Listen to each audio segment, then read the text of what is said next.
करने को मजबूर किया गया। पहले ये वीडियो देखिए और वीडियो वायरल होने के बाद हालांकि पुलिस अब एक्शन में जरूर आई, पीड़ित की पहचान करके 2 घंटे में एफआईआर दर्ज की गई। लेकिन सवाल ये है कि क्या जाति छुपा लेना इतना बड़ा अपराध था कि आप सारी पराकाष्ठाओं को पार कर लेंगे?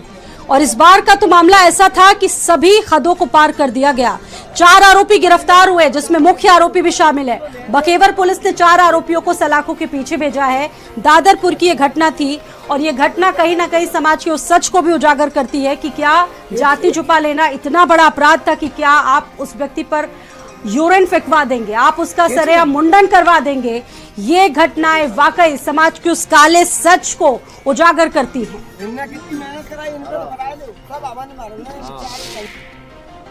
घटना ये हुई सर, उन्होंने हमें इनवाइट किया कथा कहने के लिए। किसने इनवाइट किया था? पप्पू बाबा और एक पाठक जी थे। पप्पू पुजारी वहीं के गांव के हैं, मंदिर बना हुआ, उन लोगों ने इनवाइट किया। जब कथा कहने गए तो गांव के लोगों ने कहा कि ये तो यादव है, हमको बताया। तो हमने कहा नहीं, हम तो यादव हैं। कौन कह रहा चमार? बोले कि हमारे गांव के लोगों को वहाँ रिश्तेदारी है। गांव के लोगों ने बताया कि मतलब चमार है। तो हमने कहा पता लगाओ सही ढंग से। तो उन्होंने कहा कि ठीक है, पता लगाया। हमारे बेटे का हमने नंबर दिया तो बेटे का नाम लिख करके आया राज यादव। बोले ठीक है, लेकिन अहीर यहाँ गद्दी में नहीं बैठता, ये यहाँ 103 देरी ब्राह्मणों की है। आपको किसने? तो हमने कहा कि अब उसके लिए तो ये जिम्मेदार है, हम क्या करें। उन्होंने बहुत बेइज्जती की, सब लोगों ने मारा पीटा, हमारा मुंडन कर दिया। करने वाला यादव समाज के कथावाचकों ने कहा है। वो जो व्यासपीठ होती है उस पर यादव बहुत से लोग बैठते हैं, हमारे कथावाचक हैं, आदरणीय है और उनका सम्मान पूरा हिंदू समाज करता है। अब ये घटना क्यों हुई और कुछ बेवकूफ लोगों के चलते आप पूरे हिंदू समाज को कलंकित और दूषित करने का काम कर रहे हैं। ये पीडीए की वो गंदी राजनीति है जो हिंदू समाज में आग लगाना चाहती है। इनको ये शर्म नहीं आती है कि आप अपनी चोरी और ओछी राजनीति के लिए हिंदू समाज को जाति में बांट रहे हैं। मैं फिर कहना चाहता हूँ, भागवत कथा का जितना प्रचार प्रसार हमारे यादव समाज के संतों ने किया है। और फिर दूसरी बात, संत की तो कोई जाति नहीं होती है। दूसरी बात, अगर ये जैसा कि आ रहा है मीडिया में, ये पसुनारी सकल ताड़ना के अधिकारी, ये मनवादी हिंदुत्व है और भारतीय जनता पार्टी और आरएसएस इसी मनवादी हिंदुत्व को इस देश में लाना चाहती है। और समाज का जो 85% पीढ़ी आबादी कहीं न कहीं इनके हिंदुत्व के झांसे में आ जाता है, जिसका परिणाम है कि इस तरह से आए दिन इस तरह की वारदातें उसके साथ घटित होती हैं। स्वाति जी, आपको पता होगा 2017 में जब मुख्यमंत्री थे अखिलेश यादव जी, जब उन्होंने सीएम हाउस को छोड़ा था, योगी सरकार ने कितनी निर्लजता से गंगा जल से उनके आवास को धुलवाने का काम किया था। तो अब ये सरकार ही जब इस तरह के मनवादी समाज से आते थे, पीडीएस समाज से आते थे, पीडीएस समाज इस बात को समझ नहीं पाया और लगातार भाजपा की तरफ कहीं न कहीं इनके हिंदुत्व के सनातन के मकर जाल में फंस के रह गया। लेकिन आज पीडीओ समाज सर, आप लोग इसमें भी राजनीति, आप लोग नहीं है तो यह घोर निंदनीय है। इस घटना की निंदा की जानी चाहिए और यह इस पर राजनीति भी नहीं करनी चाहिए, क्योंकि यह समाज को तोड़ने वाली घटना है। और राष्ट्रीय स्वयंसेवक संघ शुरू से ही जाति प्रथा के खिलाफ है। जाति का जो प्रचलन है यह हिंदू समाज को बांटने का काम करता है और इसके कारण से ही हिंदू समाज 1200 वर्षों तक गुलाम रहा है। और जिस जाति व्यवस्था को हम समाप्त करने के पीछे लगे हैं, संघ ने उसको नाम दिया है सामाजिक समरसता। और इसी प्रयास के कारण से 100 वर्ष पूरे होने पर जो हम कार्यक्रम पूरे देश में चला रहे हैं, उसमें सामाजिक समरसता सबसे प्रथम नंबर पर है। और हम घर घर जाकर के कह रहे हैं कि सभी समाज के लोग, सब यत पिंडे तत् ब्रह्मांडे, सभी के अंदर एक ही डीएनए है, एक ही खून है और हम सब एक ही माता की संतानें हैं। तो यह घटना इस दृष्टि से निंदनीय है। मगर राजनीति के लोग अगर इस पे राजनीति जातिवाद करके कर रहे हैं या उससे वोट लेना चाहते हैं, तो ये उससे बड़ा निंदनीय कार्य है। इस पर भी बहुत ध्यान देना चाहिए कि जो लोग इस पर राजनीति कर रहे हैं वह और निंदा के पात्र हैं। तो जहां तक समाज में स्थिति है, आप देखिए कि रामायण किसने लिखा? वाल्मीकि जी ने लिखा।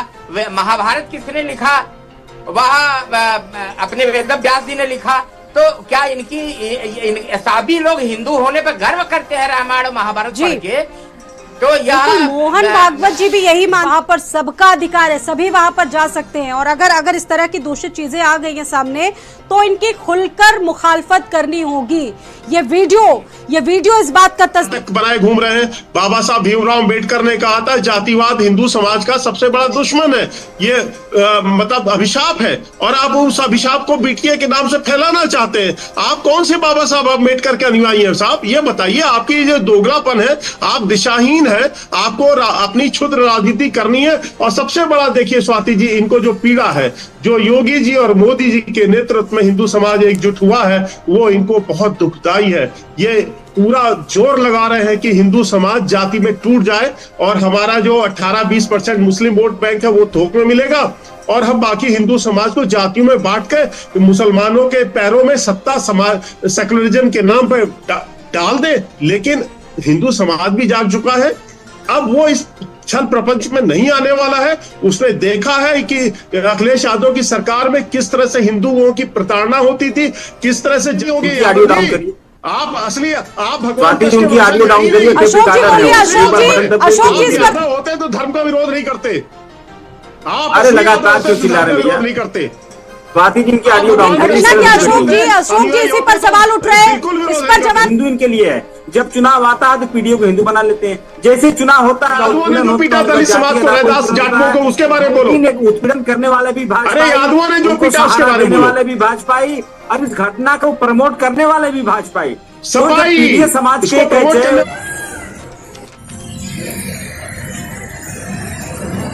वीडियो वायरल हुआ था, उस वीडियो वायरल का संज्ञान लेकर के हम लोगों ने वीडियो के आधार पर 4 आरोपियों को चिन्हित किया है। उनके खिलाफ पीड़ित ने एक मुकदमा बखेड़ा थाने में दर्ज कराया था। इस आधार पर 4 लोगों की गिरफ्तारी हुई है। मामले में विधिक प्रक्रिया प्रचलित है और इसमें दोषियों के खिलाफ हम लोग कार्रवाई करेंगे।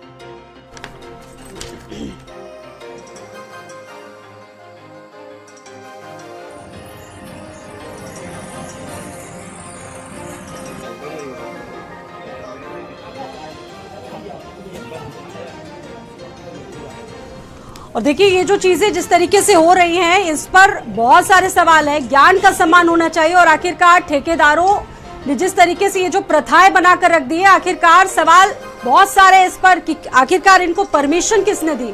अभी देखिए, अभी हाल ही का जो घटनाक्रम है, हम देख ले सांसद सुमन लाल वर्मा के साथ जो कुछ हुआ था करणी सेना ने।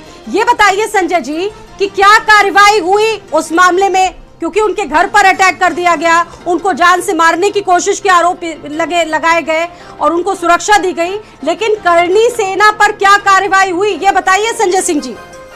जी मैं बहुत स्पष्ट कहना चाहता हूँ, ये उत्तर प्रदेश के अंदर जो जातिवाद का नाटक, चाहे वो रामजी लाल जी सुमन जी कर रहे हो, चाहे ये इटावाला प्रकरण हो, दौड़ के कूद के चले गए वहां सपाही जितने हैं, ये राजनीति को रोटियां सेकने। तो मतलब इनको शर्म आनी चाहिए।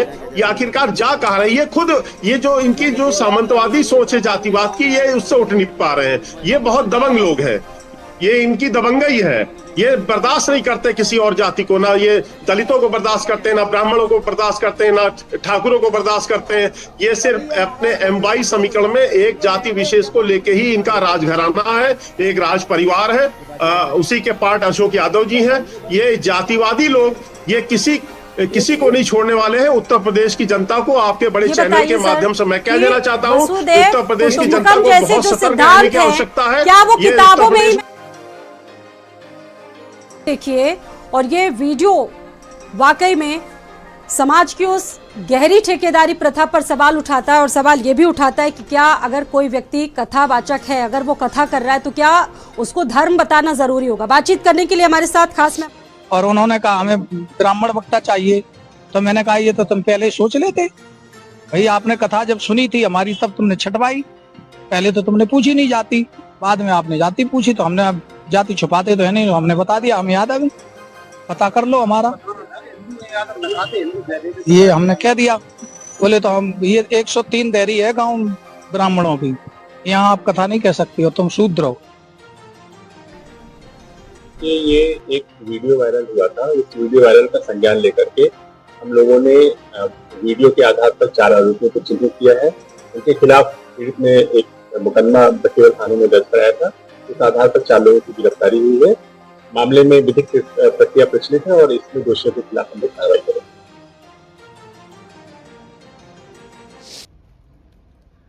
हमारे इटावा कथा वाचन पीढ़ी अपमान कांड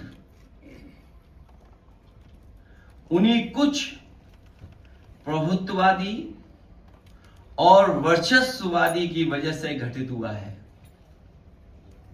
अगर पीड़ित समाज के इन लोगों को इतना ही परहेज है तो घोषित कर दें कि परंपरागत रूप से कथा कहने वाले वर्चस्ववादी पीड़ित समाज द्वारा दिया गया चढ़ावा, चंदा, दान, दक्षिणा कभी स्वीकार नहीं करेंगे।